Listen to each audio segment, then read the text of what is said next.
it was very, very hard at that time because there's this team aspect in swimrun, and you see him right in front of you, pulling you. You cannot give up. So I digged as deep as I never digged as deep as I did on that day, and I even finished the race kind of traumatized, saying that I don't really want to do this race again because I don't want Wow, to dug deep. Wow. experience this ever again. And I wasn't really happy with my race because it was so painful. But I could not take this away from Jerome. And the thing that I'm just starting to realize now after a few months is that what was so magical with Swimrun is that because there's a team and because we're so close with Jerome, I digged as deep as I could on that day. But now looking back, I realized that it was also because I was racing with one of my best friends that I was able to share this memory and go all the way to the finish line. And now we have this huge memory of winning the world champs together. And now that the pain is kind of fading, I'm only know I'm going to have this amazing memory that I'll cherish for the rest of my life.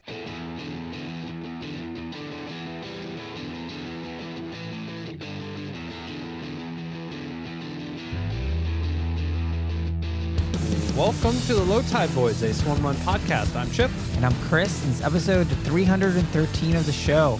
Welcome to 2026, everyone, what we're calling the year of Swimrun. And as is our tradition, we're kicking the year off with a real banger.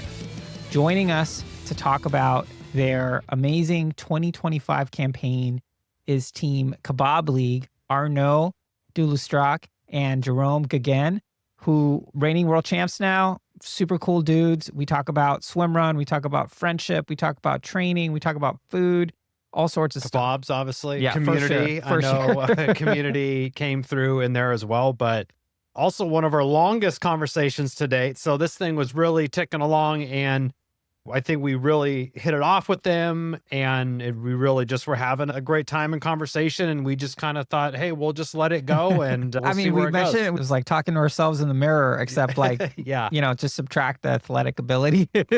Yes. But other than that, really cool guys, great ambassadors for the sport, kind of really seeing it from the right thing, like thinking in terms of making memories, not thinking in terms of accolades and things like that, and choosing races based on where their friends can come and watch and kind of, as they mentioned many times, it's like, hey, we're trying to make really good memories with this, with this community group of friends that we have. Which is such a great way to think about doing anything athletic. It's like, hey, we're not here to kind of set the world on fire, set world records, make a living at this stuff. It's like, what does swimrun actually provide us? Which is ability. I mean, speaking for you, Chipper, I mean, how many awesome memories have we made?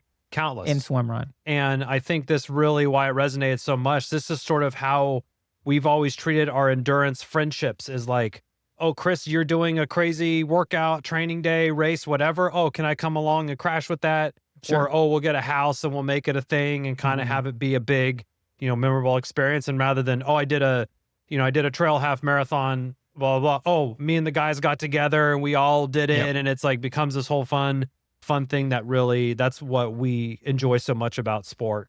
For sure. And that really came through in this. For sure. Yeah. So if this conversation isn't getting you super stoked for the upcoming swimrun season, maybe check your pulse or something. Because if you're any swimrunner or burgeoning swimrunner or anyone who's swimrun curious is going to just be like, warm-hearted after this community and probably looking for races to sign up. Can't guarantee that, but I think it's pretty good odds that people are going to be signing up. And, first episode of 2026. And again, going on year 6 for us here at the Low Tide Boys. So really exciting stuff for us, but we always like to start off with the banger here in the Kebab League. Certainly didn't disappoint. Really broke down into their Atala their championship bid, their strategy, tactics, some things that they did on a training day, some gear selections. They really let it all fly in this conversation. Yeah, great. It was awesome. Yeah, and if you're listening to this or watching this on YouTube, this is a great time to tell other people about Swimrun. If you're following our YouTube channel, expect a lot of new content, a lot of videos curated based on your suggestions and stuff that we think will just be useful for swimrunners. Once again, we'll be documenting our journey to Atala, the Swim World Championship this year. So stay tuned for being able to get a front row seat to our anxiety. And congrats and training. Congrats to all the accepted teams into the World Championship this year. Those announcements were just made just a week or two ago. Swimrun Christmas, right around actual Christmas this time. And nice. So get those registrations in. I think if you don't pay in the next couple weeks, it rolls down to the next person. But A lot of positive vibes to and fro on the Instagram accounts to everyone that made that out. We're excited to be out there. Yeah, and we've mentioned it before. If the 2,000 euro sticker shock is like, makes you clutch your curls, you actually get it could be more expensive, basically. Yeah. I mean, you get like a couple nights lodging, you get really good food, you get all the transportation you need, you get the experience, obviously. It's like the best adult summer camp that you've ever gone to, and, memories for a lifetime, which is, I think, apropos for our conversation today. Yeah, absolutely. So, we're training update. I guess these will start coming on as, off season is quote unquote kind of winding down here. Hey, January 1st, here we go. Let's get started. So that's what we have in the mirror today, starting today. In fact, January 1st, 2026. So, training underway and looking forward to, I think the first thing on the calendars are 50K. A big Alta 50K in March. Yeah. And I'll be doing a marathon in April. So, and I'm going to take it, I think, a little bit more seriously than I took New York City Marathon, just because I feel a little bit healthier. So we'll see how it goes. But yeah, it'll be fun to kind of get that early season mileage and kind of do all that base building, which is going to be so crucial for later in the summer. Because if you're training and racing for Atala, your summer's going to be packed. Yeah. lots of long days in the saddle in the summer. And yeah, but we're looking forward to it. Definitely stoked for what's coming up. Absolutely. So we hope you'll join along in our journey this year in 2026, starting off with the bang with the Kebab League, and we'll kick it over to that conversation. It's long enough you could have a kebab or two for yourself. For sure. And some fries, or they call them chips. Call them frites. Frites. Kebab and frites, please. With the Kebab League. Kebab.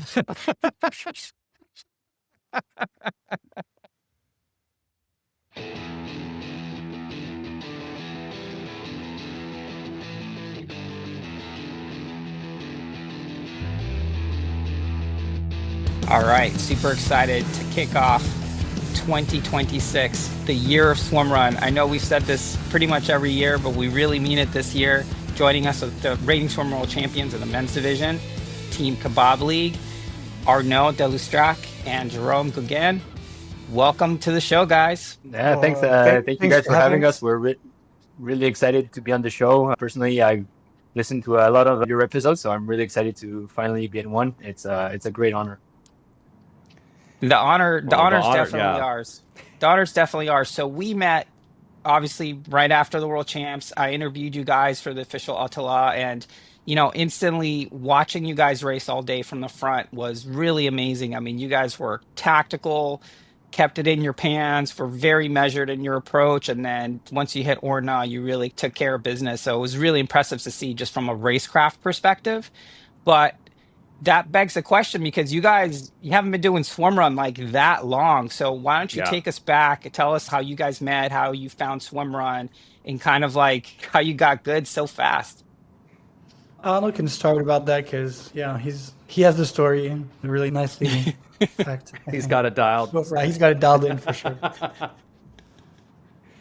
Yeah, no, we met actually. We're friends from, I don't know if it's kindergarten or just a primary school, but we grew up in the same town in France.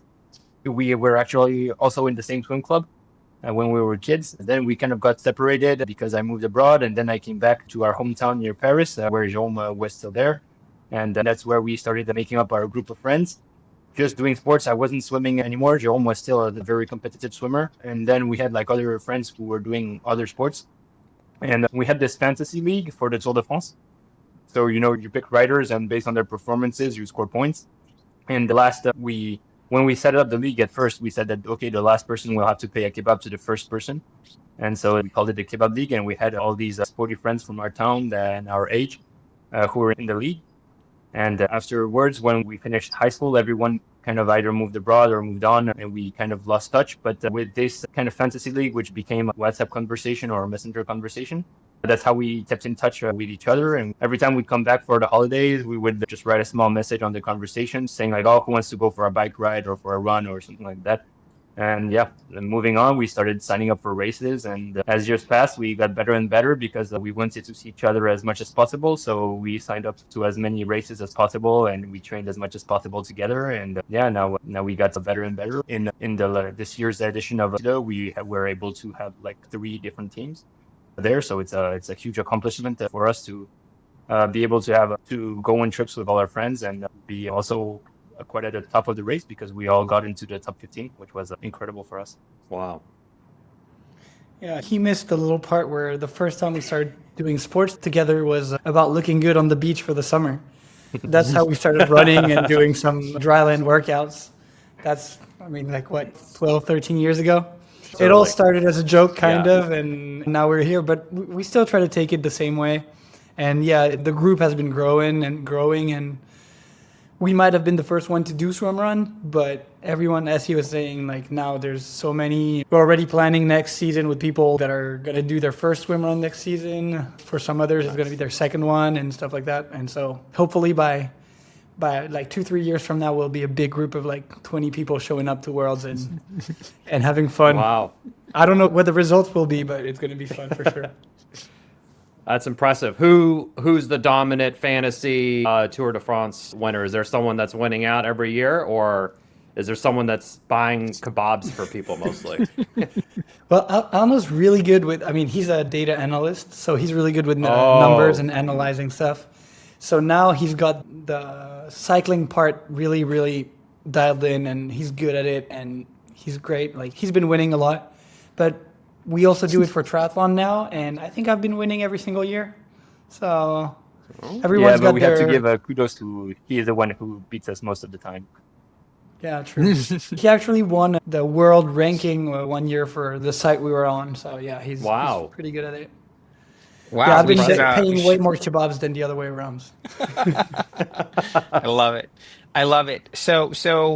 So I love that because so much of what one of the things I really love about Swimrun is the community, right? And the fact that you guys have sort of created this group. And I noticed it at Worlds where you guys obviously won and you finished and you're just like hanging out, waiting for all your friends to finish. You guys had decals on your paddles. It was, I love that. I love it when teams have logos and all that stuff. So it really felt like you guys were friends and really happy for each other crossing the finish line. But tell us, when did you guys start doing Swimrun, and when did you kind of realize that, hey, we actually might be pretty good at this? Well, I'm going to answer that because I got back into triathlon, 2017, something like that? Got into triathlon in like 2017. I had done like 6 months of triathlon at that time, but then I started a company and completely stopped sports and everything. And in 2019, with Pierre Delmotte, who he was talking about, and with his girlfriend also, Violaine, they participated at Nice 70.3 Worlds as age groupers, and that's when it's kind of started as like trying to be a little bit competitive. And the next year he called me and he was like, "Oh, I've discovered a new sport. I think you might like it. There's no bike." And it was aquathlon at that. We started aquathlon at that time, and like got a little serious about it, but then trying to enjoy it at the same time. And when we discovered Swimrun, that was 2022. Yeah, it was kind of like at the end of the aquathlon season, we were like, okay, there's nationals. I think we might be good at this. Let's try it. We had the swimming and running part well dialed in, the transition part, the nutrition part, the like making sure we didn't have any problem with like heat and stuff like that. That was not good at all. So it was an awful experience. And at the same time, we crossed the line, hated it, and loved it at the same time because I mean, we don't like losing. We ended up not winning. And at the same time, like, it was a really rough day out. But we looked at each other at the end and we're like, oh, wow, that was fun. This is not the last time we're doing this. And that's kind of when it started. So that was 2022. And then we started putting more and more emphasis on it year after year. Yeah, I mean, we instantly fell in love with it because we love to go on trips with our group of friends. At first, we went for a triathlon, but we realized that traveling with a bike is quite a hassle, and cycling, it's expensive. We all had jobs. It took a lot of time. And so, yeah, at first, aquathlon seemed like the perfect combo because there was no more bike. But then we were kind of frustrated because we'd go to Spain or to Slovakia or to some place just to do a 30-minute event. And when we discovered Swimrun, we were like, oh, now we can go, but do it for a long, long time. And especially since we're all friends, doing it as a team. It was also something that we really appreciated and that we could share all together. It was amazing.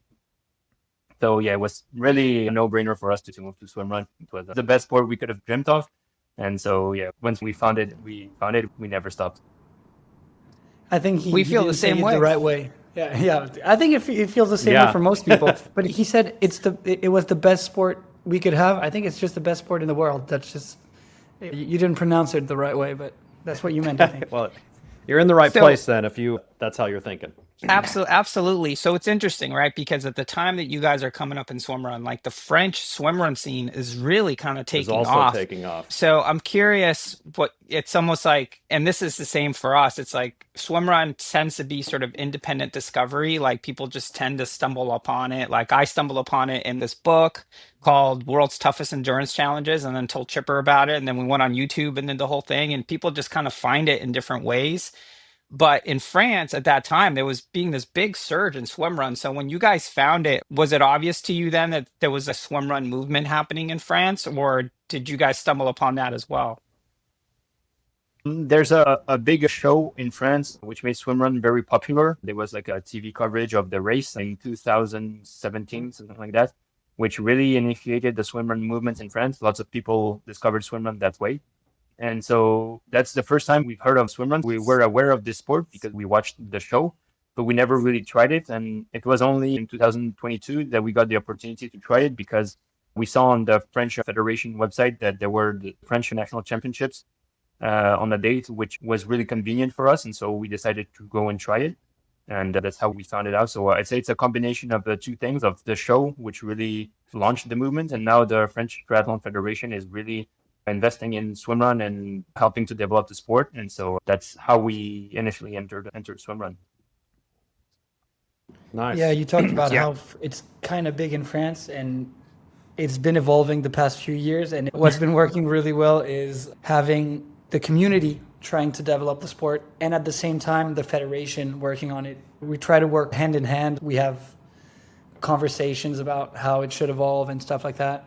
But I think having it from both ways helps it grow faster and in a more long-term view, like development, I guess. Like it's not just we're going to start a race and next year it might disappear because we don't know if we're going to have the funding or if people are going to show up. So it's more, I think that's what's been helping the sport in France. I think Germany's doing something a little bit similar from what I heard. Sweden has had so many races and hopefully the US soon because it's growing. I heard about some people wanting to start races in Canada also, but it's not there yet, but hopefully it'll come.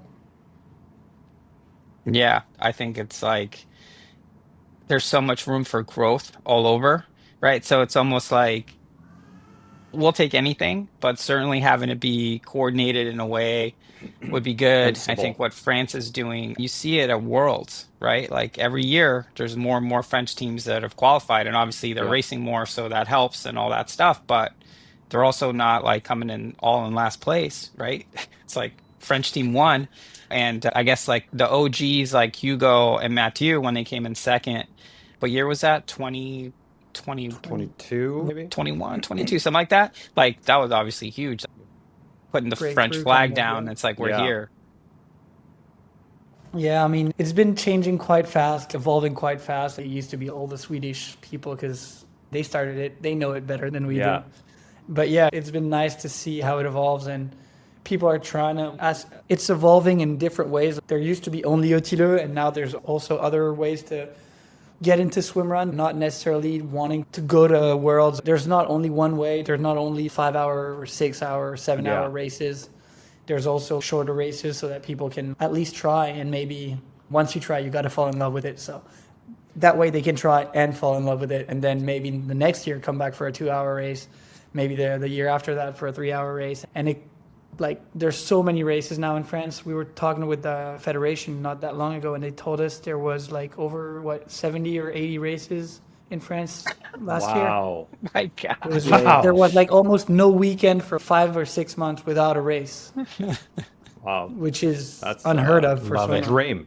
It's a dream. And yeah, I mean, Chris and I really stress on the importance of those kind of local swim runs as well, where hey, if this is your first time doing the race, you might not go make a whole trip out of it, make a long weekend, but you know, you'll drive for 30 minutes and do it at your local area and spend an hour. And, you know, Chris and I always kind of say, hey, our job is just to get people to the start line and have them get in there and try it. And after their first transition or two, that's, we'll let the sport kind of capture them after that. It sounds like a similar thing that's happening over in France, but 70 races in the calendar year is certainly impressive. We're going to have to verify that with Dave's list and make sure we got them all on there. So to be fair, it's 70, but it's counting like if there's on the same weekend, if there are 2 or 3 formats, it counts as 3 races. Yeah. Impressive though. Yeah, Plus all the races have like kids races and stuff like that. I mean, it's super smart. I know Portugal, Swimrun Portugal does that as well. Like every race that they put on also has like a kids kind of like splash and dash or whatever you want to call it. And then when you did Swimrun Man last year, so in 2025, 2026, Chris, remember? when you went to Lake Vassavir, like there was a kids race there as well, right? Yep. It was pretty funny to see all the kids charging up as I was going into packet pickup, and my kids were like, "Huh?" I'm like, "You guys get in there. You should be able to. You should get to do this stuff." I want to go back to something you all mentioned, that you're saying, hey, you don't like losing or you need to win, and your race results very much support that fact. But you seem very strategic in the races that you enter and the races that you're doing. I would love to kind of hear about your strategy for this year, and kind of, did you have Attila in your sights, and then kind of planning out your race calendar? Because certainly very impressive results throughout the year. So, to be honest, we have a shared calendar with all our friends, and it's more about which races are going to be the ones where the most people are going to show up, and that's how we choose usually. Okay. I mean, there's going to be exceptions where we know that, for example, French national champs usually is going to be at least 4 of us, so like we already know we're going to go. But usually it's more like the choice comes from if people are excited to go to that weekend or not, because like at the end of the day, it's about sharing memories with the people you really like, and we're trying to do that. We've been doing it for a few years, and when I look back, winning Worlds was amazing, but it's not only that. I don't even know if it's the best memory. I remember finishing 3rd in Cannes for our first World Series with Arnaud, and it was just an amazing race where we had ups and downs, and we ended up racing like crazy after 4.5 hours of racing against Mathieu and Alexandre. And we ended up finishing 3rd, and they beat us on the last swim. And it was still a great memory. Our first swim run for me is an amazing memory because we shared it together. We shared it with his brother that came with us and was like, I want to live that weekend with you guys. We went to Switzerland this year, and we had a bunch of friends there, even the ones that weren't racing. And it was just, we had so much fun. You guys don't want to see the videos of us doing stupid things on bikes and everything. But I think that's how we're going to choose, because that's what's going to make us do that sport for the next, 15, 20 years. Because if you don't show up just for the perform, but more to make memories with friends, that's what's going to last, and that's what's going to make you want to come back the year after or the weekend after or stuff like that. Yeah, exactly. I totally agree with what John said. And for example, for Chile, people were asking us, why don't we go in 2004 and 24, sorry, or why didn't we go earlier? But we wanted to discover this legendary race all together. And so we had to wait till everyone had points, and so we could all qualify and all go together as a team. So we were 6 to go. And that was huge, because if we would have discovered a race before, and then the year after we go with them, I'm probably less excited than they are. And so we just wanted to have the whole experience all together. And so that's also a good example of how we choose our races. If it's something that's going to be incredible, we want to be all together. And so it's okay if we wait 1 year, and what we want is to be able to be all together when it counts. Nice. I love that. It was certainly worth the wait as well for you guys. Worked out no nicely. regrets.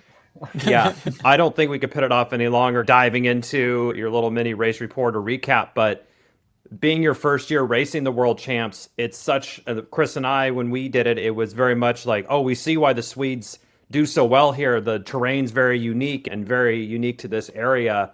For being the first time on the course, obviously very standout performance. You all in your group of the Kebab League had a little training camp before, so would love to hear about the training camp. And sounds like just another fun weekend with the Kebab League out there, a long training weekend. But what were you all really kind of trying to hone in on to the course? Well, Arnaud showed up 2 weeks early, I think, about 2 weeks early before the race with his brother. I showed up, 10 or 11 days before. And so Arnaud and Pierre raced together for the first weekend they got there. Then they went a little bit around the archipelago. And then when I showed up, we went to Grinda from the Envol swimrun community to like discover it. And like we got to meet with people, get so many advice, from people that had done it, that lived there and stuff like that. And then we were just like, there was something about like, let's go on the course and discover it all together. And we just went to the most technical part that we had heard of. And we were like, okay, let's run. No one says anything.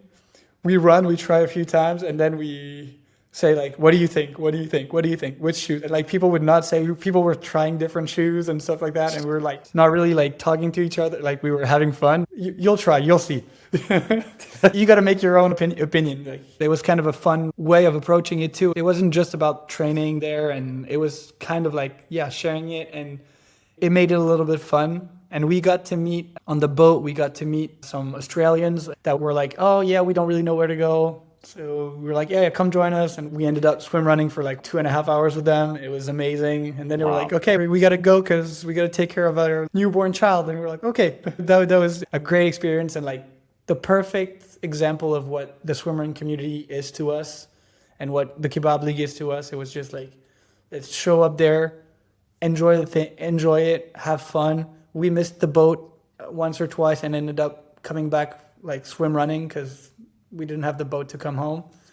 So it was just the perfect experience and like the perfect way to like make memories. And we have the really good chance of having Pierre, Arnaud's brother, that does a lot of videos. And so we have now videos of what we did there, and every once in a while we look at it again and we're like, okay, that was amazing. We got to do something like that again. So that's kind of how it's in French, but if you go on his Instagram, you can see all the vlogs that he did of every day of our time there. And we had such a great moment. We would go like for 3 hours swim run in the morning, and then we'd eat, come back home, have lunch, chill together, watch some cycling that was on TV, or play on the Wii, and then just like hang out, cool down, have a good time with friends.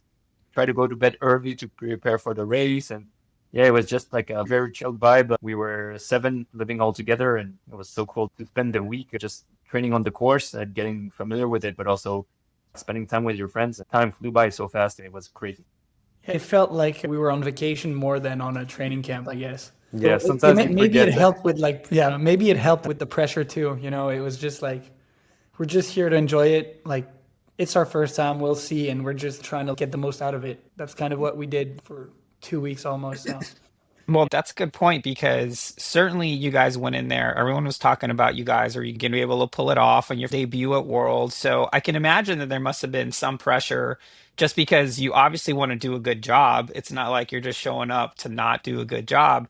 And what it seemed to me as someone who was, Chipper and I were out there sort of covering the race was just how reasonable and you guys were in your approach. Like, probably could have taken off early if you wanted to, but instead you just stayed with the leaders, didn't really make a move, try to keep it really relaxed. I mean, I remember being in the swim and you guys are just like talking to each other. Like literally during the swim, I think Jerome, you were like doing backstroke for a sec, like just chatting back and then turning around and keep swimming. Wow. And you guys seem really relaxed. So yeah, obviously there's pressure to perform well, but what was kind of your mindset going into the race from just like a tactical perspective of how you were going to kind of approach the day? You want to go for it? Yeah. So what definitely helped to be kind of relaxed before was having all this group of friends, because if we'd be alone, we'd really be showing up, and we'd know that if we're here, it's for the world champs, and so it puts extra pressure. But here, like the day before, we were the night before when we were at the nice hotel, we would all hang out in the pool together and go try and figure out where the sauna was, see how everything is. Try out. It is tough to find. It's nice, right? Yeah, it is nice. Very, very nice. Did you have the robes? Did you have the robes on and everything? Oh. It's very nice. And so, it's lots of stuff that you'd probably not do if it would be just the two of us. But since we were all together, we'd hang out and we'd go on like mini quests to try to find cinnamon rolls or whatever. And it just takes a lot of pressure off. And so it was a huge comfort to be there with friends to think about other stuff than just a race. So that was a huge factor. And then since there was a Hugo and Adriel in our mind, we were like, okay, they're the race favorites. They had the experience of the course, we don't. And so we'll have to try and to stick with them as much as possible and to see how they pace it, because we don't know how to really pace this race, how technical some islands are. And so we thought that as long as we would stay kind of in contact with them, then we would benefit from their experience and also from their draft in some swims. And we knew that there was going to be Orno towards the end, which is just kind of a run. And so here experience plays less of an importance. And at the end, it's only a few short swims and short islands. And so we thought that if we would be in the best scenario, that we would try and drop them on Orno if we were still with them. And so, yeah, that was our plan all along. And so at the beginnings, the rhythm was kind of comfortable. So that's why we didn't panic. We stick to our plan to stay with Hugo and Adriel.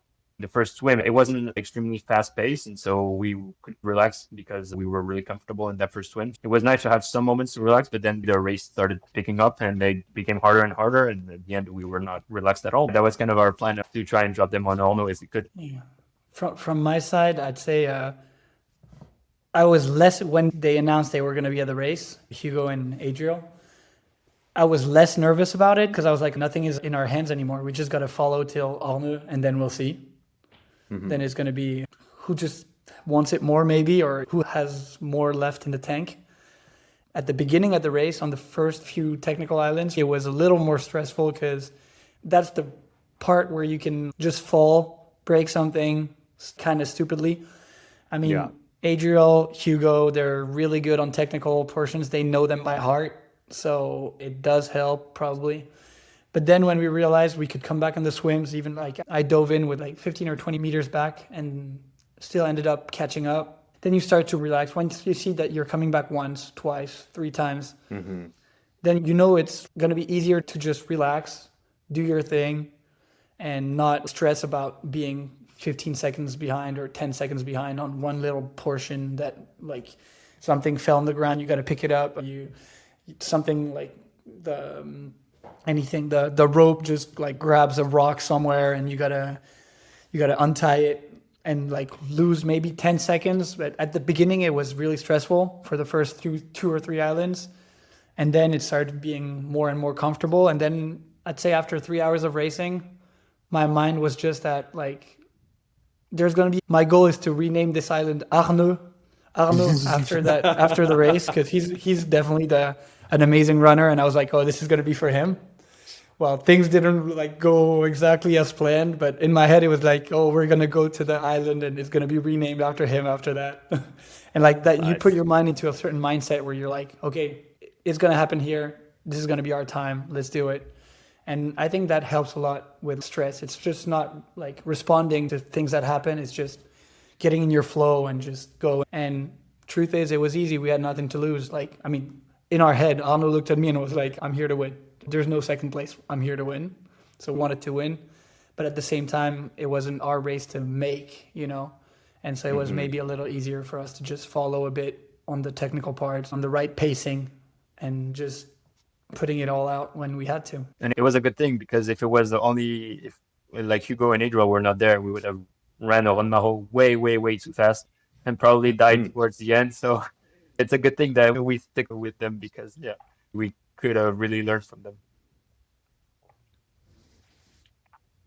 Yeah, sticking to your plan is much easier said than done, but it sounds like you all obviously executed it very well.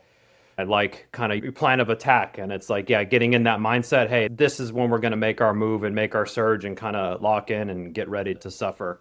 I have 2 very specific gear questions that I noticed. So Chris and I were on media duty. I was on the first island after that first swim, and I noticed you all were wearing gloves. I would love to hear about the gloves on the swim, and then what shoe choice did you have? I've seen some things that people said you didn't even have trail shoes on. You had like Saucony carbon road shoes. So I would love if you enlighten us. Oh, and by gloves, choices. The reason we're asking because they look like kitchen rubber. They look like yellow, like kitchen gloves. dish. Yeah. Well, they are. Okay. Well, there you go. We usually wear them. I didn't wear them. Arnaud wore them at Worlds, but we usually always wear them in Switzerland, and because the water temperature is like crazy cold. Yeah. Arnaud also wore them at the beginning of the race, and then you took him off after 3-4 swims, something like that. The first time we tried it, it was for Engadine, to do Engadine in Switzerland. When we arrived there, we put our hand in the water and we're like, there's no chance we're swimming in this. Like, you put your hand in it, it freezes instantly. And you're like, your wrist hurts, and you're like, we have to find something because this is not where we're not going to have a good time here if we have to swim 800 meters in this freezing cold water. And so we started looking around maybe for neoprene gloves or stuff like that. And then we had the idea to try kitchen gloves for to do the dishes. And it's amazing how well they work. So, we tried one hand with the glove and one without the glove, and you put it in water, and the difference is really huge. And so we're like, okay, this definitely works. And we tried it in 2024. And we're like, oh, this is amazing. You don't feel the cold at all in your hands. And so it doesn't take any water because you can put it underneath your sleeve. And we were like, okay, this is crazy. This is very nice to have. But then, running with it, it's kind of hard to grab stuff. And so, for example, at the Worlds, I would only take them on the first swims because they were very long swims. For example, the first one is very long. And so I wanted to stay as warm as possible. And then there was like 400-meter swims with a little bit of running. And so I would still keep them in order to keep as warm as possible. And once we got onto Ronmaro, I took them off and I throw them away at the aid station because, they're only like €2. So it's not a big deal to throw them away. It works great. I definitely recommend you guys trying it because it's a game changer for me. Maybe if you want to get a pair of gloves that a world champion wore, you can go grab it in Ronmaro. It's somewhere there at the station. Maybe you made a kid's day that day. Yeah. We'll never know. I mean, someone's finding those gloves. Those will be in like whenever there's a Swimrun Hall of Fame, those will be in an exhibit. Yeah, it's like when Michael Jordan would like take his shoes off and give them to a kid. Some guy has just found some dishwashing gloves in a garbage can. It's like these are. Did you just compare us to Michael Jordan? Because I don't think that's the right comparison. Sorry, hilarious. So tell us about the shoe choice. Yeah, so as we were saying earlier, we went to the technical parts a week before the race. We tried different shoes, trail carbon shoes, and our usual road running shoes. We run a lot with the Asics Metaspeed Sky shoes. Okay.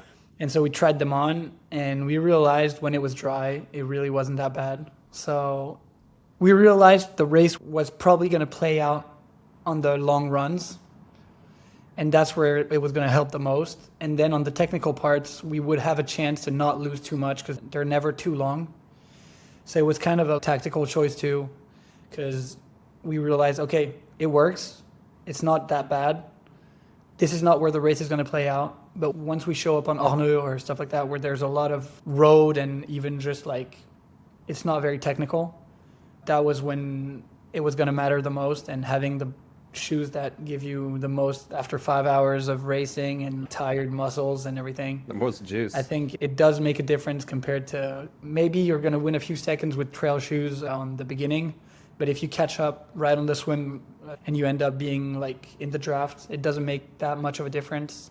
But then when you show up to Orneux and you have like 18 Ks, just straight up running on the road and stuff like that, it can make a big difference. And then there's no catching up in the water.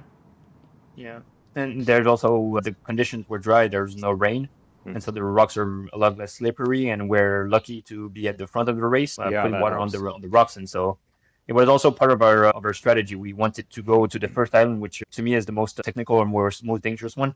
We wanted to get there first so that all the rocks would be dry. And so it was also part of the strategy. We knew we had carbon shoes, which might slip a little bit more on the rocks. And so how do we limit all the risks? And so, part of the strategy was to try and be first on the rocks. That makes sense. I mean, it's a good strategy. A luxury that not everybody has. Yeah. No, not a strategy Chris and I could deploy. It's going to be quite wet when we get there. No, but to be fair, we also tried like the days prior when we were doing the recce at the beginning. We would wet the rocks and see how slippery they would be if it was raining conditions with the carbon shoes, and it still was okay. So I think I don't know. I didn't try the whole race under the rain, but to me, it would not make such a big difference on the rocks of carbon shoes or trail shoes. Nice. We realized it was a little different though. Where you put the front of the foot for carbon race shoes was like not slippery at all, but if you hit anything like with Oh, your yes. with your On the foam, with yeah. the foam, like the white foam on the is just you're on your butt for sure. Yeah. Yeah. It's like Noted. ice on ice. But the point, you all tested to find out what works best for you. You tested a bunch of different stuff, and this is the choice that you made with your strategy, which is, I think, sound advice anyone can apply to their gear choice. If you have a couple ideas, you're thinking through something, go out there and test it to as close of race conditions as you can, and kind of make your choice from there. And it sounds like that's what you all did. But thanks for sharing. And then we'll put the dish gloves in our gear recommendations from now on as well. It really helps. And I think we might find new things next year. I mean, we were kind of upset that not as many people had picked it up from Engadine the first year we did it. We were like, Well, I think it as was show comes revolutionary. out, It was after gonna be a this show big comes change. out, Everyone's gonna have a I mitts see, on. I know a bunch of people who are listening or watching this that are doing Rockman. They're already like thinking about it's like, oh yeah, that's gonna be Yeah. perfect for that race. But that's one of the things. I mean, Chipper talk about, and I talk about this all the time whenever we're hanging out. Just like one of the cool things about the sport is that we're still at the point where people are iterating and kind of discovering new ways of getting from A to B. And certainly, yeah, dishwasher gloves from just like maybe a triathlete's watching the sport, they're like, what the heck is this? But hey, you know what? If that's the next evolution of this stuff, it's like that's what it is. And same thing with pool buoys getting bigger, carbon fiber hand paddles, like the whole thing. It's such a cool aspect of the sport that we're still in this age where it isn't all dialed in. It isn't just about like the aero Yeah. bars and the carbon shoes and all this stuff. Like there's still a lot of room for not only self-expression, but like discovery. Yeah, definitely. There's also something that we've talked about a bit on other podcasts and stuff like that. Like people try to like dress up the same way as maybe Hugo or even us. But if you're going to show up to enjoy the race, like sometimes I'm cold during a race, but I'd rather be a little cold than overheat during the run part because I know it would be the end of being able to be competitive. But if I was going out there with someone that had never done a swim run and just to make them enjoy, maybe I would dress up a little more and not be afraid to open up everywhere, even for short runs and stuff like that. So there's also a part of it to like why you're doing it. Like if you want to enjoy Engadine and you're going to take a long time because the scenery is amazing, put on the gloves. It's going to make it so much better, and put them on maybe more than just two or three swims. Like keep them and put them back on because it's going to make you lose maybe 30 seconds there, but it might make your experience way nicer. And I think that's what's amazing with the sport also. It's like there's what we call elite, but it's not. It's just like there's the people that are the fastest, I guess, that are trying to find little things to make it better. But there's also anywhere in the field where you can find like little adjustments that are going to make the sport like more enjoyable and nicer to do and more fun. And it's always fun showing up with gloves that are supposed to be dishwashing gloves, Yeah, especially, I mean, I'm sure the I think they were bright orange or no, not bright yellow or bright green. It was very, very recognizable. So Jerome, you just hinted at something that I think is so important, right? It's like you want to do this thing so you enjoy it, so you get what you want out of it. If it's an awesome experience, turning that into an ordeal because you're hypothermic, like that's not good.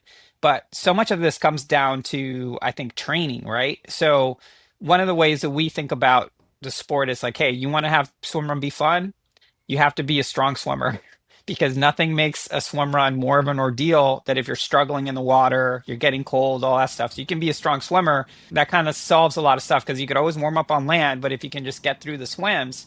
So in that vein, tell us a little bit about your training for Attila, like how much volume you guys are doing. You mentioned Jerome, you already gave it away when you started talking about dry land exercises. Like that's only swimmers talk like that.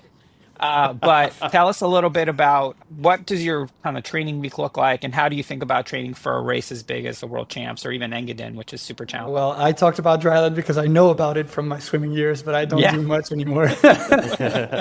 So I'm going to start with the volume part and training part because Arnaud trains a little more than I do. But we had a really good, we had an amazing year this year also because I moved to the south at the beginning of the season. So during the whole winter, I wasn't working anymore, waiting to move to the south to start a new job. So it helped South of us. France. South of France. Sorry, my bad. And so it kind of helped to like train way better, and not only train better, but recover better. And I think we don't put enough emphasis on recovering when we talk about training, because that's what changed everything for me. I used to be a guy that didn't sleep much. The guys would hate me for it. And now, I mean, during that last winter, we pushed the volume a little higher than usual. And what made a really big difference was recovery and not doing crazy stuff, just sleeping, eating, and sleeping again and eating again. And I think that was really important. But in terms of training, during the winter part, I guess I would run. So for me, when I train, I usually build up for 3 weeks, then take a little week, a little like not as strong, I guess, or not as big in terms of volume or intensity. And so I went from, you guys want to talk in miles or in kilometers? I'd rather talk in kilometers. Whatever Kilometers you is want. fine. Yeah, kilometers Okay, good. We so can get a count. During the winter, I would try to do a build up for 3 weeks from anywhere from like 90 to 115K running. And then a smaller week around 70Ks, maybe 80 if I felt really good. On the swimming part, I would go down as low as maybe 12, 13K and went all the way up. I would try to average 20 and went all the way up to 28 on my biggest week, I think. But then during the season, I train a little less and just focus on what's more important than that. And also what we started doing this year, it was the first time, and it was only to train for Worlds that we had that in mind, is, you know how the Norwegians in triathlon, they do like double threshold. double threshold. Yeah. Well, we did like what we call double active. And so we would go out and like run maybe 23 to 28 Ks at lunch, you know, like in the morning or at lunch, with a lot of first threshold kind of way of training, I guess, and like long intervals. And then back at night to run like anywhere from 18 to 20 something, with again some first threshold running, I guess. Usually a little bit slower, but with the heart at the same level. Yes. But it Effort ended up level the heart same, rate. pace a little bit. Yeah. Exactly. Heart rate's the same. And then I see why you're Exactly. sleeping so good after that session. Yeah, it would be nice like 45 kilometer or 48 kilometer days. Wow. So yeah, it was. We would Marathon. usually show up at the pool after the second run and barely swim 1K. It was more for the shower than for the swimming part. We would show up to the pool, but yeah. So that was kind of what happened during the winter. And then I did a lot of races because Arno was injured.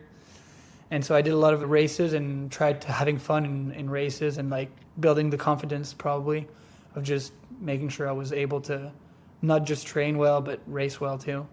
But Arno has nice numbers. No, I think we did have big numbers this year because we were training for Rotterdam, and so we knew that it was a very long race. It wasn't going to be about VO2 max or our top end speed, because with the races that we do previously, our top end speed is much higher than what is going to be needed for Rotterdam. So for us, it was more about building endurance and building strength rather than speed. And so, like John said, we did focus on volume a lot. And so we did big weeks, but I wouldn't say without intensity, but without the top end speed. And so if you're doing long, like 2 times a 20-minute interval at LT1, it's much easier to get volume in than to do like, I don't know, 10 times 400 on the track as fast as possible. You only get 4Ks out of that workout. We did very big weeks. For me, it was, I don't know, I'd say I was around 140 or 150 Ks per week. And then I would swim between 25 and 35 kilometers. That's the same also for swimming. We just do a lot of pull buoy and paddles, especially with the swimrun gear, to try and make it specific. And so, well, you go very fast with the Keel Plus in the pool, so you're able to get more distance with the same amount of time as you would do if you swim like normally. So yeah, if we only can consider the hours spent, we did increase a little bit, but not too much. But because we were doing only active or tempo, it does build the mileage quite easily. Nice. Yeah. That's considerable volume. So it's what it takes to be on the top step at Taleb. Those are some good numbers, guys. And then swimming and running, talked about sort of mobility, any recovery, strength training, I know can pay dividends in a race like Attila. Did you guys mix that in? Well, I'm not big into that. I mean, I try to train in a way that I want to show up the next day. I only do things I like almost. And so I Sure. really hate dry land and stuff like that. So I try to do it every once in a while when I'm really motivated. I did do some core training a bit because I think for long races like that, if you want to be able to still run after 5 hours, you got to make sure you got a nice core, like strong core. Even like holding the big buoy is important. Like Yeah. for the swimming, you got to have a good core strength. But what I did put in way more this year was just running out on trails way more because I moved to the south to Marseille and where there's amazing trail running all around. So, and that's maybe what changed the most, but not that much strength training, I guess. We're running every day, swimming every day. Yeah. At some point, I want to make sure my wife still likes me and my job doesn't fire me. So, It's true. That is an important thing to That's balance. It's important. funny you're living in Marseille. So one of my best buddies from college lives in Aix, pretty close to you guys. I think the training stuff is so important because to your point, you guys showed up to Worlds with the intention of wanting to win, which obviously that takes a lot of courage. You got to put yourself out there. You got to be willing to take risks. As we have already talked about, like you guys race really smart. Like, let's just stay with Hugo and Adriel. They obviously know what they're doing. We'll have a chance if, you know, Hmm. and then obviously Adriel had literally just won the one water race a few weeks ago. And, you know, lucky for you guys, I guess, on some level that he was a little fatigued. Hugo is obviously, you know, an amazing athlete. That confidence, you certainly got it from your training. You must have still felt that confidence when the race started, where you were able to kind of keep up and kind of keep it manageable. At what point during the race were you guys thinking, okay, plan A, it's on. We're gonna get to Orna, we're gonna make our move, or was it less kind of like organic than that? well, to first, I'm gonna answer a little thing that you talked about. You said we get the confidence from training. We do get confidence from training, but truth is, I get most of my confidence from racing with Arnaud, and I think he does Sure. get hopefully, he gets confidence from racing with me. And I think like I know. I mean, what happened at Worlds is the perfect example. It was the first time I was the strongest one on Arnaud, you know, and he just like left it all out there. I thought he was gonna die. Literally, I thought he was not gonna make it, and he just left it all out there. And I don't think anyone else would have done that for me, like racing to make sure we would be the first ones to cross the finish line. And so, truth is, I'm usually kind of nervous going up to a race, but once I show up on the start line, if he's next to me, nothing can happen. I'm way more stressed when I race with other people. And even if there's not as much, like if it's just for a little race or like where I don't really care about the outcome. And I mean, truth is, I really get most of my confidence from racing with him because I think he's an amazing athlete. I mean, we all know how he runs and swims now. So he's an amazing athlete. But at the same time, I know we're not going to yell at each other during a race. We're not going to have a problem. Even when we have really bad days and nothing works at the same, like we're never on the same level, things are still smooth. And I mean, that's why I love Swimrun. You get confidence, you get also memories from spending time with the person you're with. And usually, every once in a while, we even try to race with other people, like 2 or 3 teams, and it's just so much fun like that way. But I get that confidence from him, and hopefully, he'll get a little bit of confidence from racing with me. No, no, but also because we've raced so much together, you get that's something which is really incredible with Swimrun is that the more you race with someone, the more you get to know the person, not just only how to race with that person, but how to approach a race, whether it's prior, whether it's during the race, even after, how to talk to that person, how to manage your emotions as a team. And so I get a lot of confidence with Jerome because I know that we're gonna get along during the race and that if there's an issue, I know that we're not going to panic and we're going to deal with it together as a team because it happened to us a lot before. And I know we're just going to move forward and everything's going to be maybe not smooth, but I know that with Jerome, it's always going to be we're always going to figure it out and try to make the best out of the situation. So it's really easy to get on the start line with someone that you really know. And with Swimrun, you get to know even more. And so each race, you know that person even better. And so yeah, it gets even smoother and smoother. I mean, I don't have to tell it to you guys. I mean, you guys must you race so much together, you must know each of you by heart. So it's a great feeling. Oh, for sure. Yeah. So this past year, it's really the first time that we've raced significantly with other partners because Chipper was in France and then I was hurt. And anyway, a bunch of things happened. And it made me actually appreciate my partnership with Chipper even more, because it's like, Yeah. oh, when we ended up doing Attila, Colorado, which was a super, super hard race that we probably weren't as prepared for as we should have been. Really challenging race. To do it with Chipper, I think we probably outperformed what we should have done, because it was so familiar and I knew Yeah. Chipper would do whatever was required. He knew I was going to give him everything I had. And that confidence, to your point, Jerome, certainly feeds off of each other. And it's great to hear it, because usually Chipper and I were like, is this just us? Are we just here in this corner? We probably spend way too much time thinking about Swimrun. Definitely way more than the average person, like having a podcast or whatever. But yeah, it's great to hear that from other folks that are racing at a high level. So Jerome, why don't you tell us, so what happened? Like, you were expecting Arna to kind of like do his thing on Orna, but that didn't happen.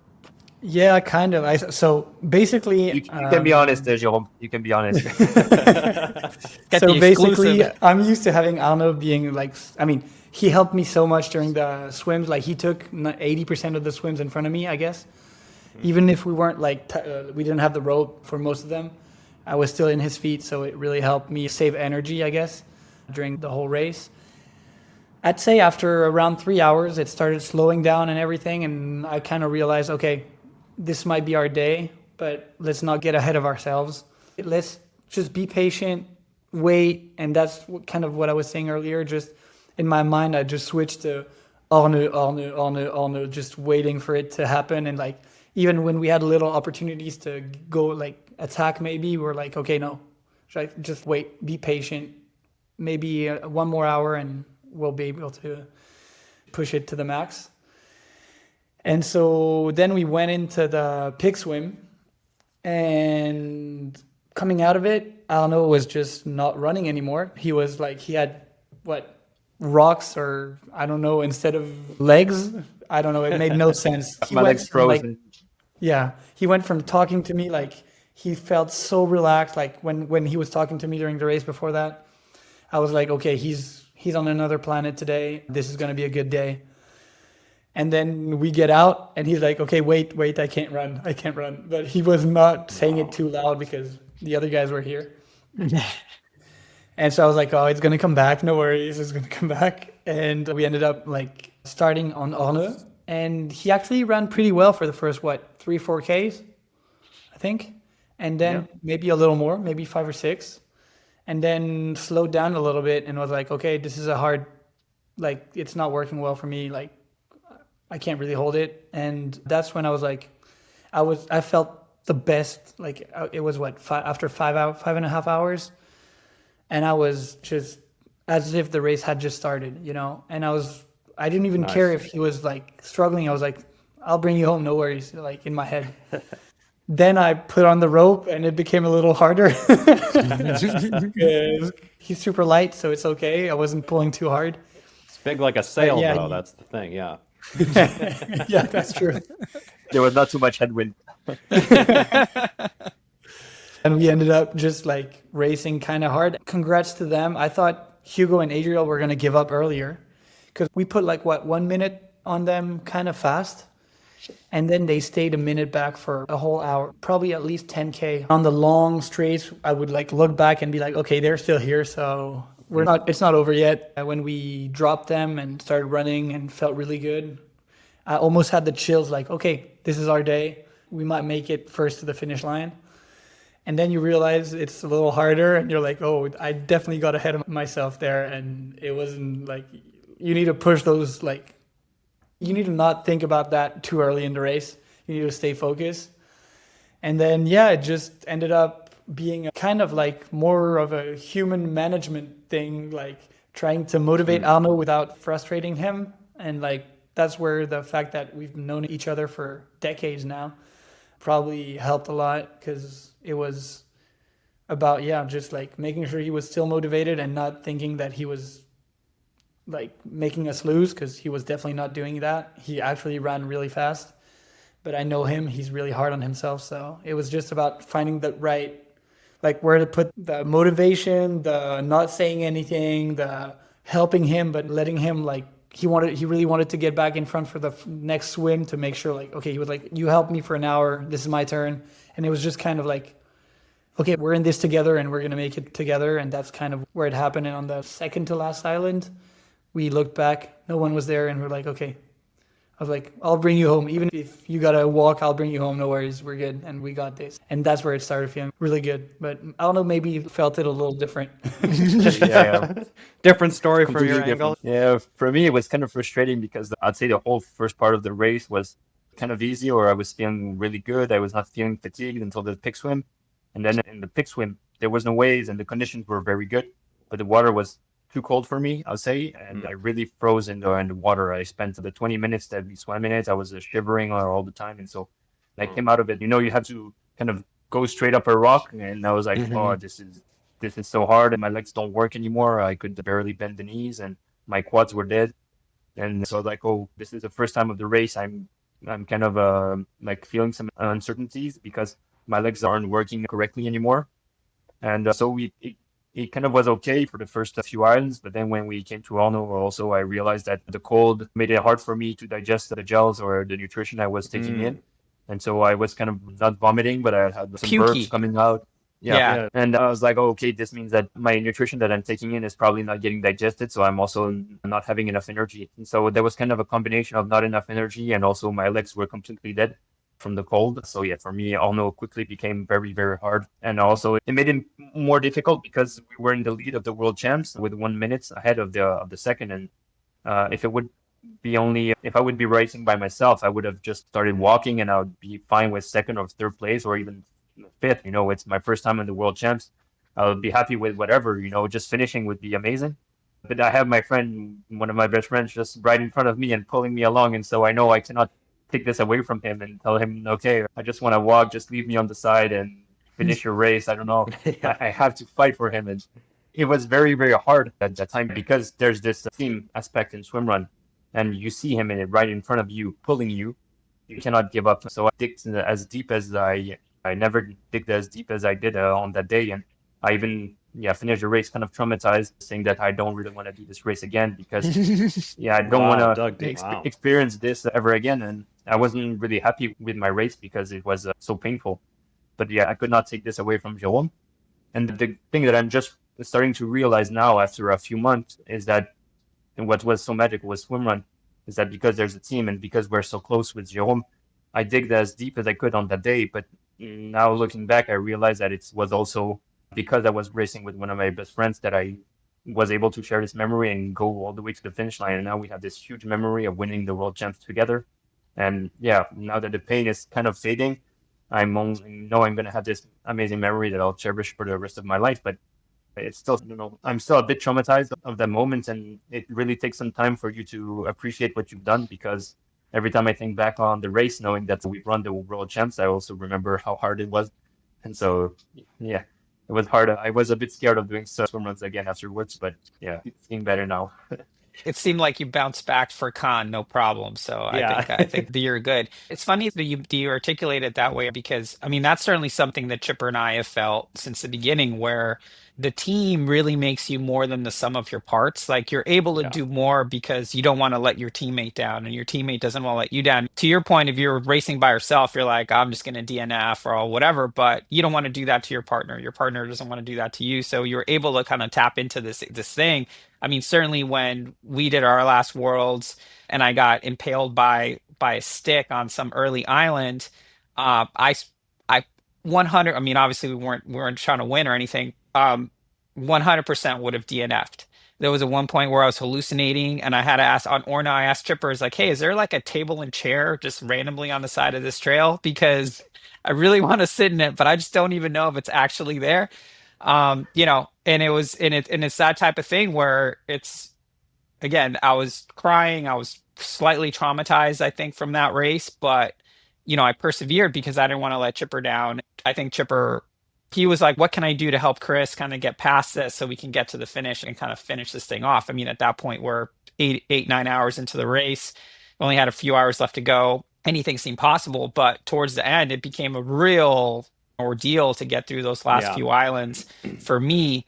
But to your point, after the race, a lot of that starts fading away, like the trauma. I was certainly limping around for a while, but sort of the acute trauma of what you endured subsides, and what you're left with is this memory of, hey, look at what we overcame to get to this finish line at this course that's like, so I mean, on its own it's just like a magical place. And if you love Yeah. swim run, this is like your journey to Mecca, to the birthplace of the sport. There's something to it that almost enhances the experience for everyone.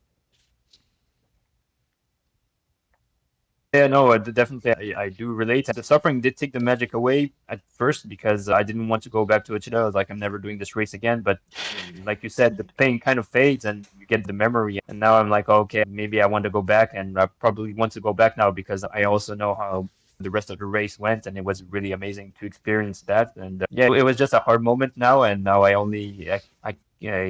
I'm also think it's a most people, they don't realize that they don't race with a close friend because, for example, I know some people, they were just matched up just for the world champs, and they don't really know the person. And I don't know if I would have digged as deep if it was for someone who was not as special as Jerome. And so I think, yeah, doing swimrun with one of your friend, and or doing swimrun a lot with the same partner, so you become very close, also makes it you can dig like one step further than just being a team. You're like more than a team. And our friendship did not depend on it. If I would have DNS, Jean would have been okay with it.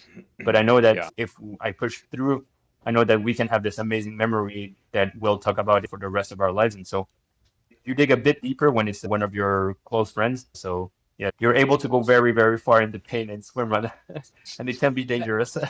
And it does make great memories. And the good thing that he did in DNF is now I can make fun of him, and it's still a good result at the end. Yes. But now I don't. Every time I have the opportunity to make fun of his, oh, you're on Arne pace right now, yeah. When we're running, Wow.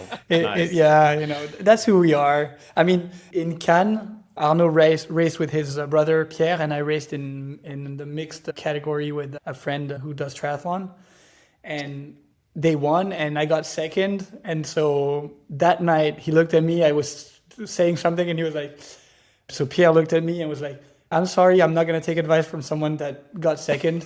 And I was like, oh God, this is going to follow me for so long now. Oh yeah, you're not living. And you're not I living love that down. atmosphere, just like you guys. I mean, it's still a group of friends. Whatever race it is, it can be like the little race from the town right next to ours or the World Championships. If you do something, there's for sure going to be a little backlash just to have fun with the friends. Yeah, that keeps you grounded after winning a world champ. You get back to the Yeah. pool. If someone's gonna touch the wall before you're screwed. And so it doesn't matter whatever you've done before. If your friends beat you at some point, they beat you, and that's it. Love it. Absolutely. Are you all grabbing the Twix after the pig swim, or are you passing that by? I passed by. I mean, my stomach is not my strongest suit, I guess. Okay. It's really my problem. So I try to not do anything stupid about that during races. I keep it for after. So Yeah. no, I don't think Arno took it either, but I didn't even see them after the pig swim. I think my Oh, yeah. eyes were not working. Nothing was working in my body. I didn't Yeah. even notice them. Okay. And it sounds like you all aren't tethering consistently throughout. Kind of what's your sort of strategy, or how are you guys using the rope or the tether leash? well, usually we try to keep it as much as possible. Like Okay. there's been races where we've kept it from start to finish. Our first 2 or 3 swim runs, we didn't put it on. We didn't feel like, since we had a really close level, we thought it wasn't useful. Then we tried and realized how useful it could be. Now we try to use it as much as possible. At Worlds, it was kind of between the technical sections, how the race was unfolding. We had moments where we're like, okay, there's going to be a lot of swims. Let's put it on. There's going to be barely any technical running, but a lot of swims. It's going to be easier for orientation and stuff like that. Let's put it on for that part, then take it off because there's going to be a lot of technical running. It's not worth it. It really depends on the race. We always take it off for the going down, like on the descent, because you can make a little mistake like way faster with the leash, rope, whatever. I never know how to call it. And but usually we try to keep it on, like put it on as much as possible because it just balances every effort kind of. And even if for the one pulling, sometimes it's just like, okay, you might be pulling a little too hard. The other one, it's just like, it's like kind of a non-verbal conversation also at the same time. So we try to keep it on as much as possible. especially in the swim. It happened to us a lot at the beginning. With Jerome, we would not use a rope, and one of us would have something happening in the swim. For example, I don't know, you'd have to put the water out of your goggles, or someone would lose a paddle, and so they'd have to stop, but the other one would not stop and wait, and so we'd get far apart. And so with the leash now, if someone loses a paddle in the water, you make if the person behind or the person in front stops, both of them, the whole team stops and they can move after together for the Someone, swims. he means Jerome, because I'm usually the one that loses a paddle. Speaking of losing which, paddles, I take you just saved our race. 0.1% of credit for your victory at Attila. Wow, nice, I Chris. forget what I think it might have been the pig swim. You guys are coming out. I have no idea what Arno. I had no idea that you were like, zombie swim running at that point, like just frozen stiff or whatever. But Jerome, paddles in the water. Well, yeah, for that, because it did save the day. I actually broke the thing to hold the paddle at that point. That's why it fell in the water and didn't realize, because it was usually I just have it at the back of my hands when I get out of the water. And yeah, you kind of saved us, and then I had to run with it in my hand, and it was kind of hard to swim with it. And then we ended up doing something to make sure Arno had extra straps. So I took out the broken strap, put on an extra one, and it kind of helped finish. Extra strap. That's a good. That's a nice little pro tip. That's a good thing. Just one extra strap. Yeah. Yeah, we usually have like one extra pair of goggles for the team, but adding one extra strap for the team as well. I like that. I think that's a good emergency Cinnabula. I mean, it can make a race really painful and not as fun. I mean, swim run without paddles is not as fun. So it's worth taking one. It's really small, nothing. And I mean, on a really short race, maybe not, but on long races like that, it can make a big difference just in terms of enjoying the day. Well, I'm happy to help contribute to the first French team winning in the men's division. Second French team, second. Because Mathieu and Alexis, Alexis lives in Switzerland, but he's French. French now. That's true. Fair enough. We're not pioneers.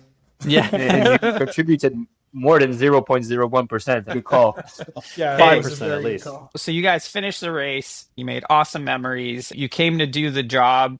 You successfully did the job. Top step on the podium. How are you guys thinking about going into now 2026? Are you guys going to defend your title? More swimrun adventures with friends? How are you guys thinking about this year's campaign, which is the 20th edition of Attila? Yeah, we're still trying to make the plan for the 2026 season, because now there's also the elite program. Yeah. So it requires us to do 4 races. So there's also the world champs. There's also the French national circuit, which is a very fun and very high level swim run, which we love to do with Jerome. So we're kind of trying to figure out what we're going to do, where we're going to spend our energy. But one thing that we're going to be doing a bit more this year is now being world champs and really kind of raised awareness amongst our friends who are not familiar with swimrun, and they started to get interested in the sport, seeing what we've done. And so we're going to try and spend more time this year trying to get them into swimrun and going on weekends and bringing them along. We do a part of the race with them, or just we try to hook up 2 friends with similar level and make them race, and we race also on the side. And so we're also trying to bring more of our non-swim runner friends to try the sport, because, I mean, if you try swim run, you love it. So then I'll let the swim run do the talking, but just to help them get motivated to register for an event and lend them some kits. And I think this is a nice side effect of being a world champ, is that people want to try it, and that's very cool. Yeah, Chris, you were talking earlier about how you guys were trying to bring people to the start line. I usually say we try to bring them to putting their feet with shoes on in the water for the first time, and then usually it works. But you got to make sure they do it one time at least, because that's the hard part, I think. If there's kind of a mental block or. Yeah. But yeah, we're going to definitely try and do that. We're going to try and be competitive on some races. I think around 15 races last year. It's probably going to be a bit less, because there's personal life things, there's professional life. I mean, there's so many things to life that sometimes you're it was a big motivation to try and become world champion. And then I was not as motivated, I guess, at the end of the season. And right now I'm just trying to get back into, the other weekend I was like, okay, I'm going to run 28Ks with my friends. I want to be in it again, you know? But there was that little like drop in motivation because you're like, do I start all over again and do the exact same thing? Like, or do I find another motivation, which is probably bringing people to the sport and realizing the fact that we were lucky enough to have a good level and we've created, and when I say we, it's not us, it's just the whole group, the Kebab League as a whole has created a kind of an atmosphere and something that people want to be a part of. And then that we've had so many people ask us about the Kebab League, and we're like, just show up with some of your friends, like sign up to races and try to like live memories together. And we've realized that winning and stuff like that makes people listen to you a little more on that. And we think that like having fun and making memories is probably the most important thing in sports. And so we're going to try and raise awareness about that for the next few months. And if we can be really competitive at the same time, I mean, once we're on the start line, we're going to be competitive. We want to race because that's what we love. But we're not completely sure about what the program exactly is going to be. I'm almost 100% sure I'm not going to do the elite program because it's going to be too many races. But there's definitely the French Championship. There's Worlds. We're lucky enough to have an invitation for next year. So even if you just show up to the hotel, it's worth it. So. Hell yeah. And Yeah. pro tips, try to show up a day early because then you get the sauna, the outdoor hot tub, like the huge outdoor hot tub, like by yourself. I mean, it was super nice. Like Chipper It and I had was. a very romantic evening Like, I'm sure watching the Wise would love to sunset. be here with us too. Like, Chris, what pull buoy are you using? These people are on their honeymoon, and we're like talking swimrun gear. Definitely, that was one of our takeaways also from this year. It was kind of a shame that we don't take enough benefit from the super nice hotel the day before. And we did say that it would be nice to come one day earlier. You also have the pool if you want to train. There's the 25-meter indoor pool, which is amazing. So even if you want to train, it's amazing to stay there and discover a bit more, because otherwise you want to discover the whole hotel on race day, and it's probably better to Not go the to best sleep or time. prepare your kit. It's better to come one day. Yeah. Oh, I mean, for sure. Chipper and I have done Worlds twice, and we had never gone downstairs because we were stressed out, Yeah. kind of like trying to make sure we don't want to do anything new on race day or anything like that. But when we went this year with the media team, we're like, yeah, let's go explore. And we put our robes on.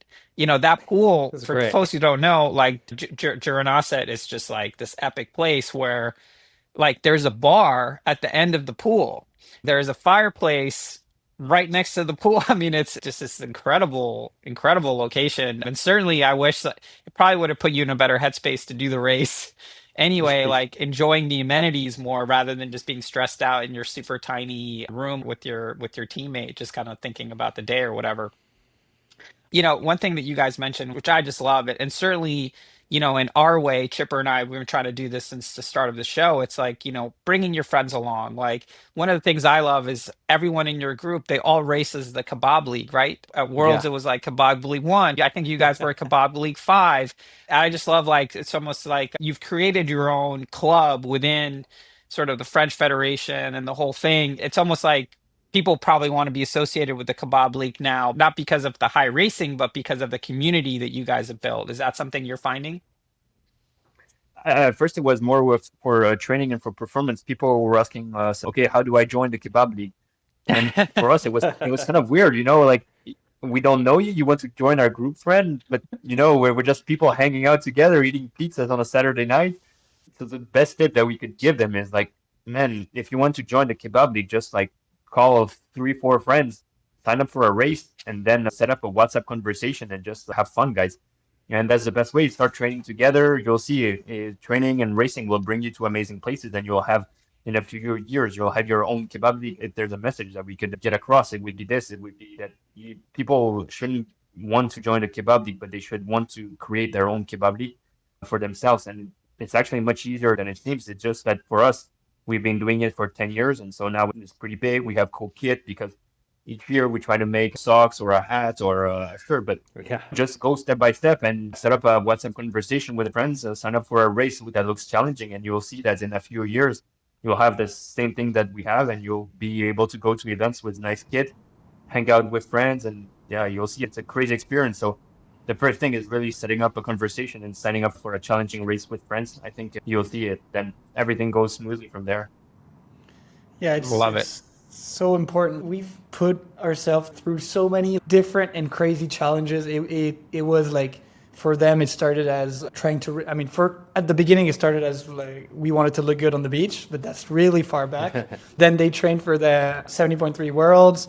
We also went for team triathlons, and it was just amazing to do that. We'd like to do just like anything, and now we're used to renting bikes and stuff like that after races. If we win money on a race day, we try to spend it the next day doing stupid things together with the whole group. If you show up, anyone wins money, it goes into a common thing, and we just spend it doing stupid things.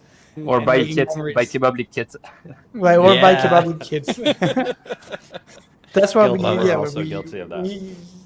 that's why we need to keep being competitive and keep winning races, because we want cool kits, cool kebab kits. Yeah, you got to support the lifestyle, you know. Yeah, yeah. It's a rough life, you know. I love it. Go It ahead. doesn't mean that we don't take in new people in our group. For example, we met Maxime, who did the world champs like 3 years ago at our local pool. We saw a guy who was swimming really well, and we started talking to him. We started doing a few training sessions together. Then we went out for a run, then for a pizza, and then he really got integrated in the group really easily. So we're not close to having new people come in, but it's just like we're just a group of friends. We're not a squad. We're not a professional team or anything. So as long as people are friendly, I mean, we're always welcome. We are always open to welcoming new people and hanging out with other people. But yeah, we're just a group of friends. But it's hard for someone who's far away, who's like, okay, I want to join you guys, but we're never gonna see you. We don't even know you. It's a bit harder. Just a group of friends. Yeah, training. Well, group. yeah, and it's interesting because yeah, certainly it's like, oh, Kebably, these guys are super fast. Like, how do I get associated with that? Because I want to get fast. And it's like the secret of the Kebab League isn't in the speed, it's the community, it's the friendship, it's looking after each other, it's trying to have fun. It's like, what type of memories can we make? Like, how do these experiences enhance our life? I'm assuming if it was just annoying and it felt like a job and you weren't having any fun, you wouldn't do it, right? No I would be It's done. yeah, right, exactly. I mean, it's already super hard, and if you're not even having fun while you're doing it, like, So come on, what are you man. doing? Yeah, like, why? it- Find something else. It's at first we were all living in the same town, and so Mm. it was just to be able to see your friends, you'd have to go to we'd go to the pool or we'd go for a run to be able to see each other. We'd not go like people go to the bar to see their friends. It's just that we go to the pool to see our friends, and we're lucky that with swimrun and triathlon, there's many sports to train, and so you get to see your friends a couple of times a day, and that's even nicer. If we Yeah. work remote, we go run at lunch together, then we go to the pool at night. It's crazy to be able to see your best friends twice a day. But that's also why we improve so much, is because we want to go to training, because that's when you're going to be able to see your friends. I don't know, if we'd all go to the bar, we'd probably be very high performance alcoholics, because we just want to hang out. And it just Yeah, happens if that you're hey, competitive, so you're the competitive. Great at pool- drinking. Yeah, and it's just Almost because we want to about hang out volume. so much together. Yeah, How but much with you the want to volume, have you high go hit volume. on the boozing. Yeah. And truth is, I started training that much to hang out with Arno, because Arno was like, I'm going to go for a run. Do you want to come? And I was like, I want to spend time with him, so let's go for a run, you know? And so it ended up being like going from running 3-4 times a week to running 7 maybe or 8. And just, I wouldn't have gone on my own probably, but Arno was like, let's go. And sometimes Maxime was like, okay, today I have 2 hours to train. Let's do something. And we're like, okay, it wasn't in the plan, but you have 2 hours. Let's go. Let's do it, you know? And it's just more about, we've adapted our training so many times to like show up to the track, and Arno would be running in the 6th lane. I would be running in the 5th one. Someone would be running in the 4th one. Someone in the 2nd one. Someone in the 1st one. And that way we'd be able to do the whole workout together and race Nice. each other and have fun and be able to talk shit about each other. That's the key part of having fun is you Yeah, can't it talk is. shit, you know? And Anyone so, on yeah, the infield grass on the inside?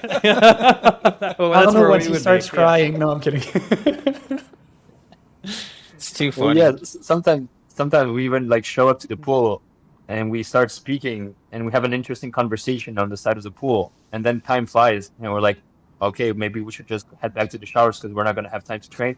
And it's just really nice just to like be able to hang out with your friends, and training is kind of secondary. Yeah. Then we always adapt our training to see what everyone wants to do, and sometimes people don't want to train, so they start trying to extend the conversation as much as possible to not train. You know, but most of the time it has like a very positive effect. Because you see one friend who's going out to train, you're like, oh, I'm not gonna leave him alone. Maybe you were not motivated on that day, but you still go out and go train because you want to be with that person, you want to help him, and so it really helps elevate the game and helps everyone stay motivated. So it's really nice. And now with Jerome, Absolutely. Like to that point in particular, I mean, before Chipper got this crappy job that sort of destroyed our training, we used to train together like 6, 7 times a week. The key sessions that we would always make sure we would do together were sort of like the hard track sessions, like the kilometer repeats, like the non-negotiable 4 days on the trail. Like if it's raining, storming, doesn't matter. Like we would always be there for each other for those. And yeah, to your point, or no, it's like I feel like we got so much better because putting in those shared reps, the hard ones, were so much easier to do. Like the hill repeat sessions were just so much easier if you had someone to suffer with than it was to do it by yourself. And certainly there'd be times when we'd have to do it by ourselves and we'd still be like, did you get it done? How'd it go? And just trying to support each other, even if we couldn't actually do it together. But like that camaraderie really helps, especially I mean, the training isn't always fun, right? It's like Yeah. sometimes it's super hard, but it makes it certainly enjoyable in its way to be able to share it with someone that you care about for sure. but I think it's not just the hard sets. I mean, it definitely helps for the hard sets, but a big piece of training, what we believe in, at least, is a consistency. And also, like Yeah. training kind of every day. I think it's better to run maybe every day a little bit than to go twice, but chill yourself every time.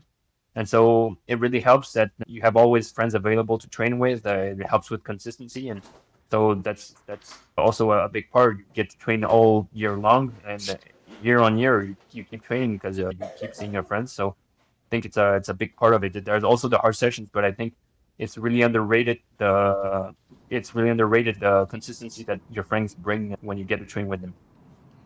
Great Yeah, at point. some point, Arnold's girlfriend would ask me, "How's he doing right now?" Because you're seeing him more than I am. So I hope he's having a good time. That's pretty funny. Yeah, I mean, I and feel at like one point, we certainly know what's happening with each other's wives and stuff. Like, Yeah. Chipper's wife will be like, "Oh, did you hear about this?" I'm like, "Yeah, I heard about it." It's like, "Oh, of course you did."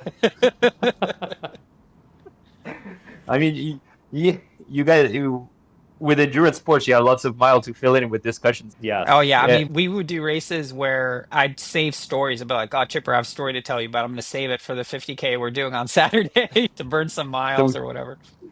I we have have a a great fun story example on of that. that. Yeah, I have a great example on that when I would keep stories to tell the guys when we were doing sprints uphill, and I would try to do it as a net. I would say, "Oh, tonight it's Netflix series," and I would like say a little bit, and then on the way down, I'd be like, "Okay, now we gotta run back up." So we would sprint up. Then on the way down, I would say a little bit more, and it would keep the whole. I would try to make it last the Nice. whole It's like workout. keep everybody in suspense. Yeah, I love It it. was like that's great. cliffhanger at the end of each rep. I And like also, that. at one point, my brother, he was sailing across from Mexico all the way to Europe. He went because he was studying in the US, and he came home by boat. And so it would take a lot of time, and he'd had like a Oh, low internet connection. And so he was asking us for vocals just to, yeah, feel like we were with him. And so what we would do with Jerome is that we'd go on like crazy long runs, like 2 hour long run, and we'd hold a phone while we were running, like between us, and we just have normal conversation, just Jerome and I, and we feel that the whole 2 hours was just like, I don't know, we always find stuff to talk about, and so we talk about for hours and hours. And then we send the vocals back to my brother who was in the boat. And so she was like, "Oh, this is so nice.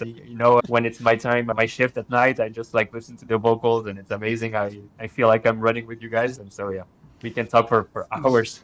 But what's funny is he didn't have the video. He had just the sound. And at one yeah. point, a dog came like close to Arnaud and started playing with him, but ended up biting him a little bit. And he just went, "Oh, he bit me!" And I was like, "Yeah, he bit his ass." And because the dog I just bit. And Pierre was like, "Oh, that was the best part of the episode." The episode. I love it. Oh yeah. I love it. Yeah, I mean, it's funny, like chatting with you guys, like the similarities between Chipper and I is so funny because it's the same, like, you know, for more than a decade, Chipper's been my favorite person to train with. We started triathlon, we would go on these super long bike rides, and right away he was like my favorite person to bike with because we would just be chatting the whole time, had a lot of similar interests. And yeah, so when Swimrun came around, like Chipper was the natural person for me to do it with. We already been training together for a long time, but it was to your point, like we never run out of stuff to talk about, and it Yeah. makes it for like just very comfortable, like to the point where we don't even need to talk, right? We've talked so much that when it's serious, we can be serious, but we can also just always bring it back to our friendship and just like the good communication that we have. It's really it's almost uncanny the similarities. And when you're going to look back on it like 10, 15, 20 years from now, you're going to be like, oh, that was such an amazing Those were the time. That was days, like, yeah. I'm so glad we got to share that because I believe that's what we're going to keep in our life is the friendships we've created, the memories we've created with people that are important. And I think sports brings emotions that are a lot stronger than a lot of other things in life. And being able to share it with people you really like is just on another level. Alno kind of experienced it, like qualifying for 70.3 Worlds on his own and sent us a text. We were all asleep because it was in the Philippines, I think. Yeah. And he sent us a text like, yeah, I qualified. And he was like, I felt so alone on that day. Like, it made no sense. It was we were trying to qualify for the Ironman 70.3 World Champs, and because they were gonna take place in Nice back in 2019 or 18, something like that. And so we really wanted to take part, but in France, the competition was super high. I was not as good as I was at the moment, so I was only starting into triathlon, so I had no chance to qualify. And so I had the opportunity to do an internship with my engineering school. I decided to do my internship in the Philippines because there the level was pretty low, I mean, compared to France. And there was also two races, and so we'd have two opportunities to qualify with my friends. The first race that was in the Philippines, I was alone to race because I was the only one living in the Philippines. My friends didn't join me for this one. And so I won my age group, and so I qualified. And yeah, like John said, I felt so alone. And I was like, okay, I mean, it's not worth it, to sacrifice everything. If you work really hard to achieve a goal, and once you achieve this goal, if you have no one to share it with, I mean, it doesn't taste as good and it's not as fun. And so I think this is when I realized that it doesn't matter if I don't do all the races that I want. The races that I want, that I'm gonna do, that I really want to do, is the races that my friends will be there. And so it doesn't matter if I have to compromise on some races or some stuff. I just want to be where my friends are. And yeah, it was really eye-opening that race because I had no one to share those great moments. It was really exciting. I had reached my goal to qualify, and yeah, like Joel said, I was just alone, and with a time difference, it was even worse. So I was just sending snaps and having no return. It was supposed to be an amazing time, but it was actually a very hard time. So it definitely taught me a lesson and opened my eyes on the importance of sharing the memories with your close ones. Yeah, and if anything, Absolutely. not that we need to sell Swimrun to the people that are watching this or listening to this, but Yeah.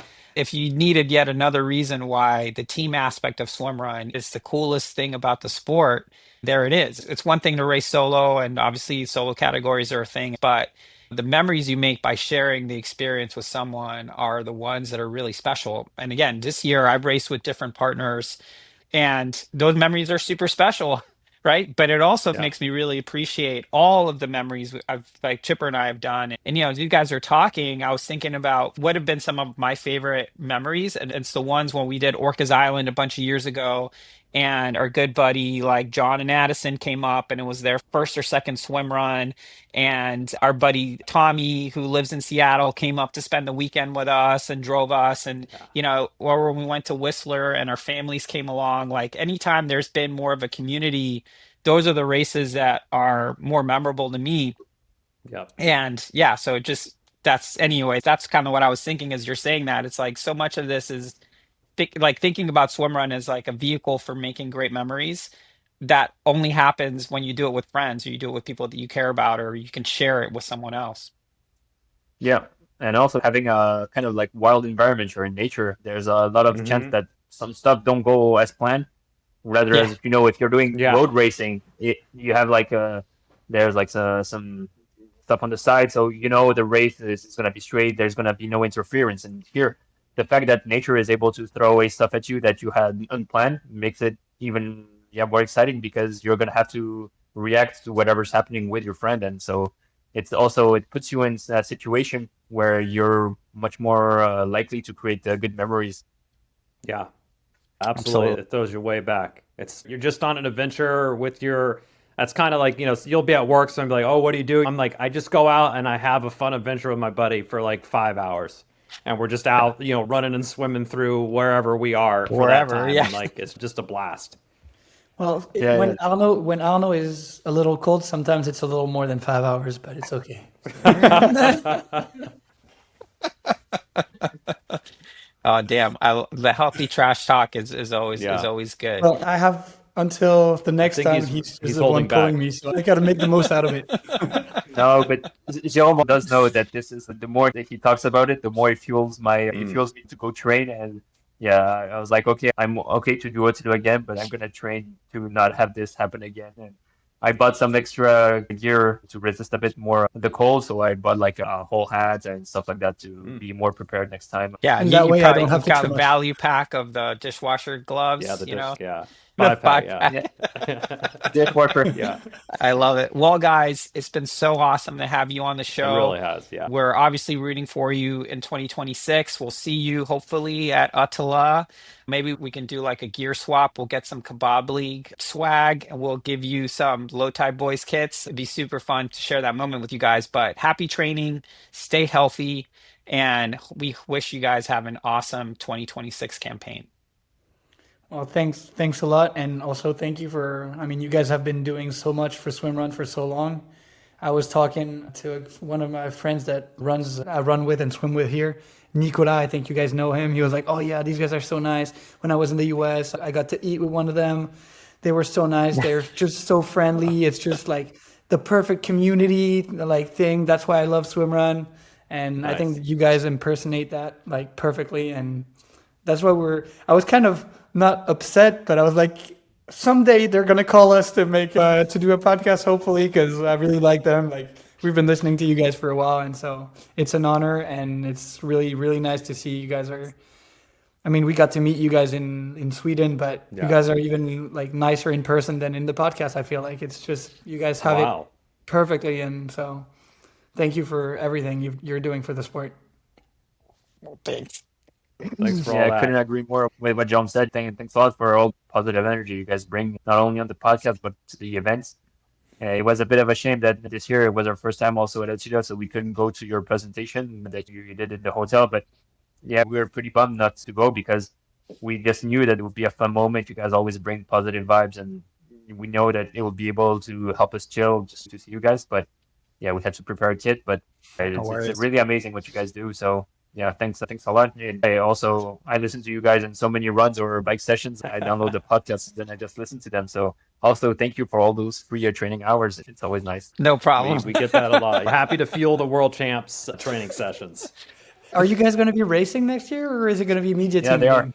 Oh yeah, You're racing, yeah. yeah. The The plan 20? is to race. Yeah, the plan is to Oh, race. hell yeah. So it'll be good. Yeah, and might as well put it out there. So we're gonna try to go sub 10 hours, I think, is our goal. Which for you guys, basically second fastest time ever or something. We won't be there, but yeah, we're gonna try maybe third time's the charm for us in terms of the race. So it should be super fun. And yeah, we're You got to looking put forward on to the training carbon for it. shoes. Yeah, Just put on the carbon Oh, shoes yeah. and it will work. that's like Yeah. 10 minutes right there. Noted. No, but if Jerome was not here, you would probably have passed me on Orno because I think it would have taken me more than 10 hours to complete the island. No, we've never been in a great place on that island, so this is the year that changes. One way or another. Yeah, this Yeah. is third time's the charm for sure. But yeah, again, thank you guys so much for doing this. Again, it was awesome to meet you at Worlds. And, the second we Absolutely. chatted after the race, it was like, got to get these guys on the show. So I'm so happy to kick off 2026 with you guys. And you're an honored tradition of world champs, founders of the sport, really key people to kick off the year for us. So we're so stoked that you agreed to come on. And thanks again. The honor is all for us. ours, Yeah, yeah. thanks a lot. That's it for this week's episode. Thanks so much for listening to the show. Make sure to subscribe wherever you listen to podcasts and leave a rating or review, since that's the best way to help other people discover the show and the sport of swim run. Check out our website, lowtideboys.com. That's boys with a Z, for swimrun resources, including gear guides, tips, how-to videos, and so much more. Make sure to check out our meme page at The Low Tide Boys on Instagram. If you have any questions or suggestions for the show, send us a DM or email us at lowtideboys@gmail.com. We'd like to thank Writing Easy Records for our show music, and of course our wives for their support and tolerance of our swim run and other activities. Lots of activities. Lots of activities. Finally, you can support our efforts on Patreon. Until next time, get out there and go for a swim. Then a run, And then a swim, then another run, then another swim. then run some more. Just keep going. Let's go. And then stop at some point because, And fuel. Don't forget to fuel. Gotta fuel Of too. course, yes.